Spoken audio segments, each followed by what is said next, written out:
హైదరాబాద్కు చెందిన పలుకునూరి తులసిరెడ్డి అనే యువకుడు యూరప్ ఖండంలోని ఎత్తైన మౌంట్ ఎల్బ్రస్ అనే శిఖరాన్ని ఆగస్టు 15వ తేదీన అధిరోహించాడు. దీని ఎత్తు 5642 మీటర్లు.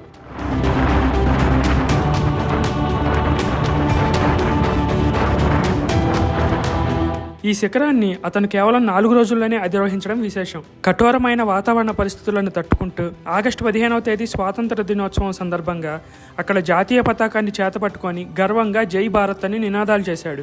గతేడాది అక్టోబర్లో మౌంట్ కిలిమంజారో పర్వతారోహణను కూడా తులసిరెడ్డి పూర్తి చేశాడు. మౌంట్ ఎవరెస్ట్ని అధిరోహించడమే లక్ష్యంగా ముందుకు సాగుతానని ఈ సందర్భంగా ఆయన తెలిపారు.